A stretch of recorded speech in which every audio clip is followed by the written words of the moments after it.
Welcome back to Great Western Bank Team Cup Volleyball. Game 1 of match 1. Il Messagero punctures the tires of Team Toyota 30-18. Chris Marlowe back with Paul Sunderland. We'd like to welcome all of you on Annis, the New England Sports Network, who have just joined us. And Paul, game 1, Il Messagero got off to a great start and really routed Team Toyota. Well, Toyota was horrible in the beginning. They were horrible in the middle, and then it went downhill from there. Never really able to get anything going. They didn't block very many balls, as I can recall, and that's particularly what they must do since they have such a big lineup. They're not going to play much defense. Statistically, a big romp for Il Messagero. Kills, blocks, one of the keys, certainly. No blocks for Team Toyota. Well, that's the story right there. They've got to block at least 4 or 5 balls a game, even to be competitive. They played pretty good defense. Service aces for Il Messagero. Il Messagero, this is a game that they just dominated and have got to make some changes in order to just rev this thing up a little bit. I picked Team Toyota, and they've been awful ever since it came off my lips. One man who could play in game 2, former UCLA and Olympic star Steve Timmons. His substitute, Chris Braun, had 1 kill and 1 dig in game 1. It's tough to get the ball in the middle, so sometimes stats aren't always an indication, but Steve Timmons, one of the great competitors. Well, if he does nothing else, I should say, than block 3 balls this game, he will have really made a major contribution. Il Messagero going to go with the same starting lineup. Interestingly, for Team Toyota, Braun and Salmons are going to be in.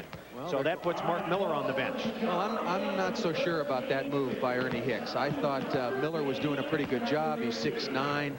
You need him in there.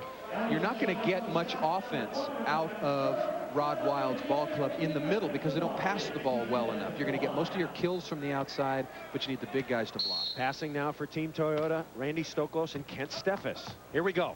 Left side, Powers. Oh, Karch with a fabulous dig. Go to Powers again.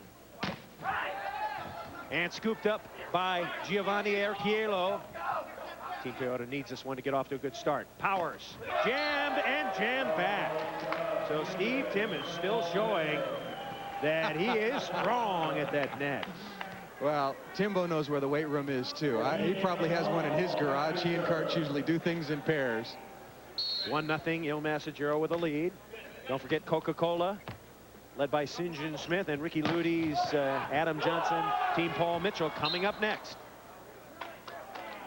Il Messagero won the first game very easily as Steve Salmons will put the ball into play.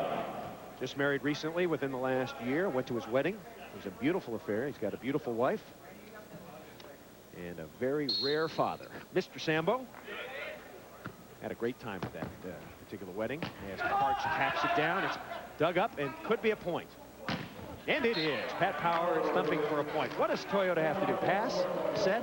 No, they need consistent hitting from the outside from Pat Powers, Randy Stoklos, Kent Steffes, and then they need to block 5 balls, and they'll win this game. Don't worry about passing the ball well. They're just not going to do it. Don't get upset about something you're not going to get from your team. Team Toyota had its first lead of the match, but now we are tied in game 2. The serve receive of Team Toyota, mostly Powers, Steffes, and Stoklos. Not your 3 best passers in the world, but capable part of the time. Powers. Karch with a dig. And Karch puts it away. So Team Toyota really going to have to suck it up. Having trouble passing the ball. The 2 missing factors in the hitting the ball from the outside. Kirai playing defense and Archiello doing a good job too, scrambling around in the back row. Not an easy team to put the ball away against. Fabio Vullo serving. He had 2 aces in game 1. And there's going to be another service winner here.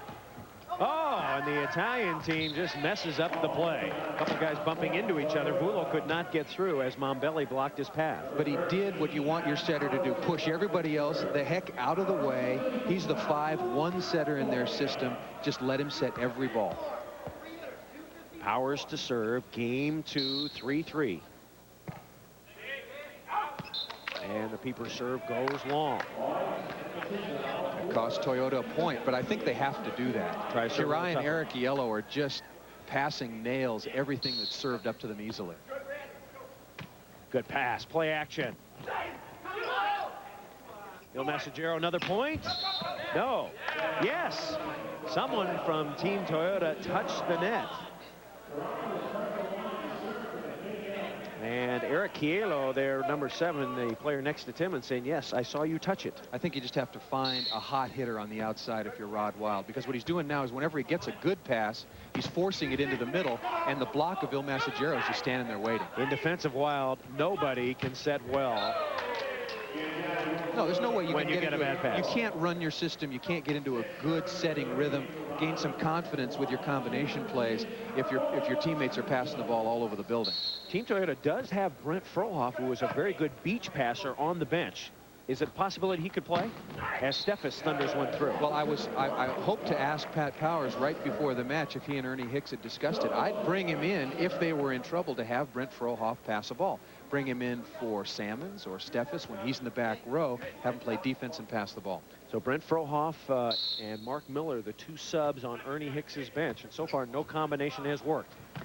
Into the middle, the ball put away easily by Montanari, number 2.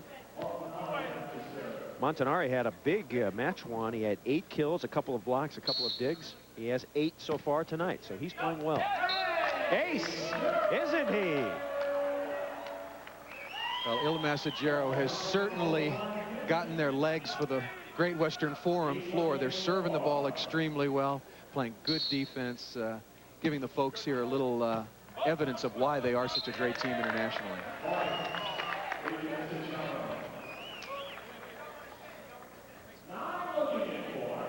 9-4 is our score, and Toyota takes timeout, and a well-needed one. So Ernie Hicks and Team Toyota not playing well at the moment. Game 2, Il Messagero up by 5.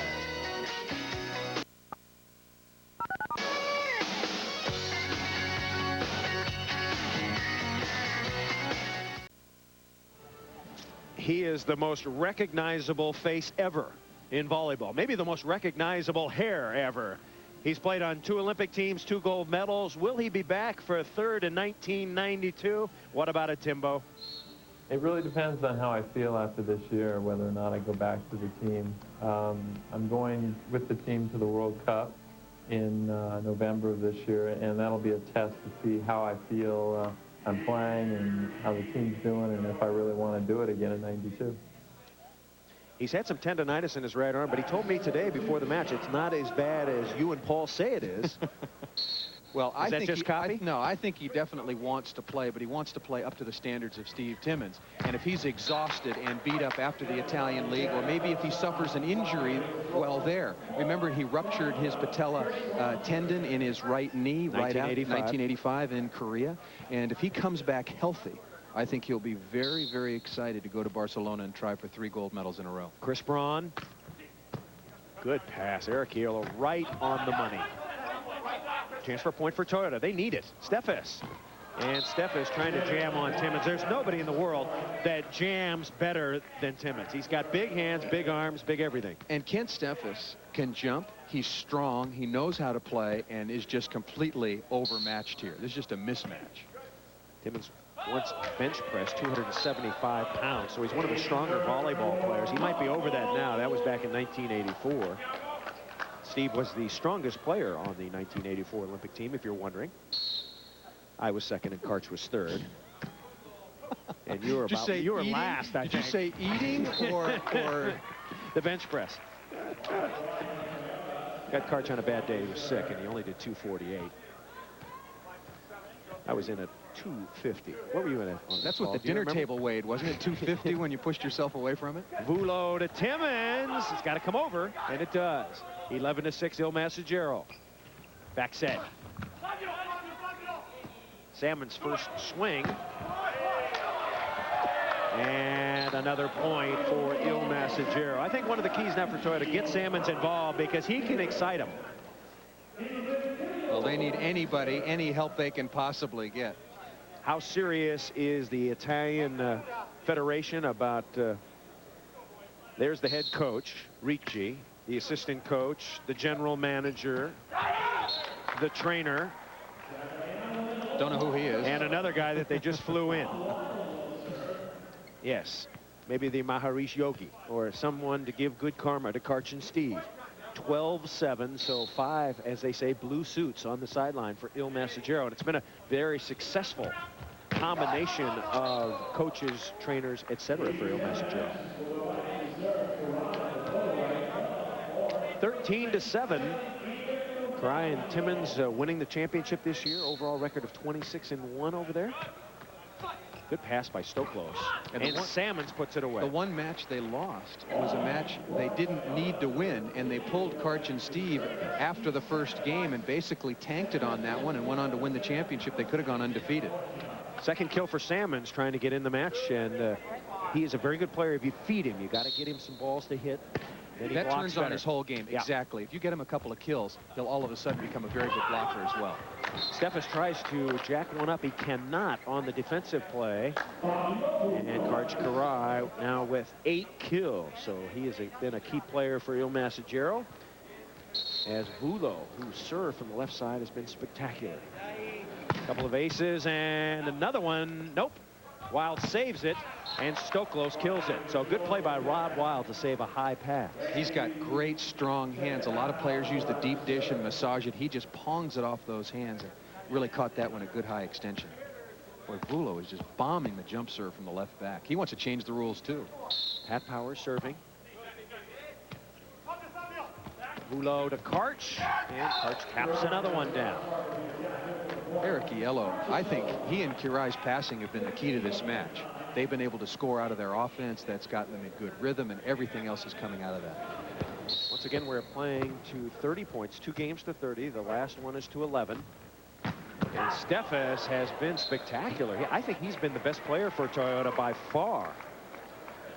Well, just jacking the ball to the outside to young number 17. Kent Steffes, 23, hasn't played a lot indoors lately, but he can rip it cross court from the left. Harlan Cohen, the assistant coach for UCLA, told me once he thought Kent Steffes could be a fabulous indoor player had he concentrated on it. Olympic caliber. Easy play as Il Massagero's team is running perfectly. 9 kills for Montanari. He also has a couple of aces, so his serve has been effective. I think Steffes could have been a great swing hitter, a la Bob Stewart or Karch Karai. Very good ball control and can hit all the sets, moves very well. Toyota in the shank tank, and Steve Timmons hits his first significant heater ball. His arm looks okay. This speaks all for itself. Sore arm? Nah. Of course, my arm would be okay if I got a set on the net with no block. Stoklos goes out, and Brent Frohoff is in. So a change we semi-anticipated. A better passer certainly is Frohoff. He's not the hitter or perhaps the blocker that Stoklos is, but he can pass. And this might fire up Team Toyota. Good dish there by Brent Frohoff. Well, finished second last week. Ernie Hicks waited till the last possible moment. If Frohoff can get in some good sort of rhythm passing, which he just showed you can come off stone cold and do, he's got to dig a couple of balls here. Drawn into the net, and that's not what Toyota needs. You cannot jump serve mistakes. That wipes out Frohoff's good pass and their side out. Just takes it right off the board. Stoklos obviously disappointed to go to the bench. Stoklos went there with 1 kill, no blocks, and a couple of digs. And Steffes shoves another one through. So Kent Steffes, now with 13 kills, had a fabulous year as a beach player. 8 tournament wins this year. Got a little lucky here. This ball set way too close to the net. Vulo and Timmons were all, look at him, he's shrugging his shoulders, waiting for the ball. He didn't know where the heck it went. Sometimes just hit it high and hard. Well, he got lucky because he hit that one low and hard. Eric Yellow thumps another one down. Is he that good, Paul? Well, I'll tell you, Toyota's making him look like he's all world. And he used to be a very, very, very good player, particularly passer, good combination hitter. And, you know, I looked it up in the book. We thought he was older, 34, 35. He's only 31. So when he was starring in '84, he must have been very young. That was considered a block. And the big bomb down the line by Mambele. So Mambele and Eric Yellow, Vulo, Montanari, and the Americans clobbering Team Toyota right now, 20-12 as we go to break.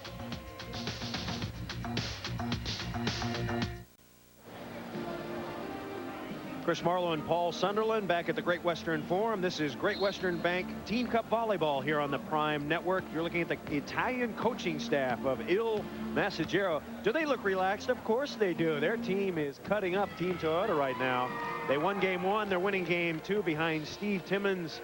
And it's been a rock and roll show for the Italians. Well, I'd be relaxed too if I had Kirai, Timmons, Vulo, and Eric Iello playing some of the best volleyball I've seen him play in a long, long time. If you're not familiar with the rules of Team Cup volleyball, any number of players can block, but the back row players cannot hit. Toyota, an interesting stat from Joel Farbstein, still has no blocks. For a team that was drafted for its ability to block. Steve Salmons, Chris Braun, Pat Powers. They're just not getting it done in that area at all. That's like drafting the Giants and then they can't do anything. Now, great pass. Great pass. 4 players are up, and once again, Vulo, who is gone to the dump shot regularly here. Well, the reason for no blocks, Toyota is not blocking well, obviously, but Il Messagero doing a wonderful job of running their offensive system, passing the ball perfectly. 21-13. Salmons. And another chance for another point. Vulo spins it up, and Karch puts it down. So Vulo and Karai working well. 3 front line regulars. You see how hard Vulo works to get off the net, jump set, and then really shoot the ball back to the outside. Fast break volleyball, get the touch off the block, score as quickly as you can. And Powers jams Vulo. So that's the first block for Team Toyota tonight. No wonder they're losing. And it was on a mistake by Il Messagero. Here, this free ball off the block just passed way too close. Vulo had to dump the ball with his right. No deception. That might work on some of the Toyota players, but not on Powers, who's a very experienced international jammer. That really helps, because when you play international ball, there are plays that go on involving strength and jousting and jamming that you learn how to do very quickly. Well, it just takes a long, long time. First of all, to recognize when it's coming. Yeah. And as an early player, I know that against the Cubans and the Soviets, I was just standing around wondering what was going on most of the time my first year out there. An ace right down the middle. That could have been, if that was on the beach, that would have been the husband and wife play right between Steffes and Powers. No communication. Well, indoors, we call this the family feud. There are 6 guys out there, and they're not talking to anybody. Boy, he is hitting a rocket. And Rod Wild, the setter, I feel sorry for him, because he is scrambling all over the place trying to save some awful passes. As Il Messagero turning it on. Now a lead of 10. Keep in mind, Il Messagero won game 1. Now 11 with that point, as Il Messagero won game 1 by 12. So Italians looking very, very confident. And finally, an out call that's out. Well, I mean, so that costs them a point. They're up now. They're up 11 when he swings at it. They're up 10 now on the missed serve. And playing loose and free and taking lots of chances. Il Messagero much better tonight than the first night of Team Cup. And they won that night as well. Don't forget, it's a doubleheader tonight. Team Coca-Cola coming up. St. John Smith, Saunders, Partee, Blanchard, Hovland, and Troy Tanner. Nice up by Steffes. He's under the net. No, he wasn't. Oh, Vulo. No, make that. Montanari with the jam. A fabulous play by Steffes to save. Toyota makes its defensive play of the night. Kent Steffes sprawled out, getting up quickly, and takes a rip at this ball and pays for it. Montanari in the middle. Pretty good play by Steffes. 26-15. Rejected. And Frohoff getting a little front line action. And Toyota looks confused. Only 1 blocker up. And it's hit out. So maybe that's the strategy. Play 5 players on defense and have 1 guy blocking. Let Salmons block. Everybody else play defense. I don't think that'll work either. Well, Salmons and Powers definitely should be up there, as should Braun. But Steffes could play I'd back. have Steffes in the back row right now. Well, we'll see. Steffes blocking left side. Toyota trying to come back. Even Timmons is passing the ball perfectly. Nice dig. Frohoff sets Steffes. Wild, another great play. This is a bad set. Going to nobody. Vulo. And Vulo gets it over and is jammed straight down the hatch. Mombelli on the right side, very, very tight set. Now Steffes has got to take the ball here. This ball's right on top of the net. He goes for the Kong from the beach with a big left hand, but you got to get out there indoors with both hands and take it. That's trouble. Dug by Vulo. They'll go to Mombelli. Steffes. And Steffes wails it out of bounds. Not much of a chance on that particular play. Now 28-18 as Il Messaggero now must serve to score a point. And I believe that both teams are frozen. So both teams must serve to score a point. I believe so. That was a point for Il Messaggero, so I believe that Toyota cannot get another point now, can they? No, they cannot. And anybody just tuning in and not familiar with Italian professional volleyball, as is Il Messaggero, needs to be reminded that the currently ranked #1 team in the world is the Italian team. So this is no surprise here. Shank pass out of bounds now, 29-16, and Il Messaggero has been spectacular. Now it is game match point for the team in red. Montanari serving it up and serving it down. So a frustrated Team Toyota could not handle the serving, and Daniele Ricci gets his second victory of Team Cup volleyball. And so Il Messaggero still undefeated, 2-0. We're coming back to the Great Western Forum. We'll have a Prime Network player of the match for you, and coming up another great match here on the Prime Network.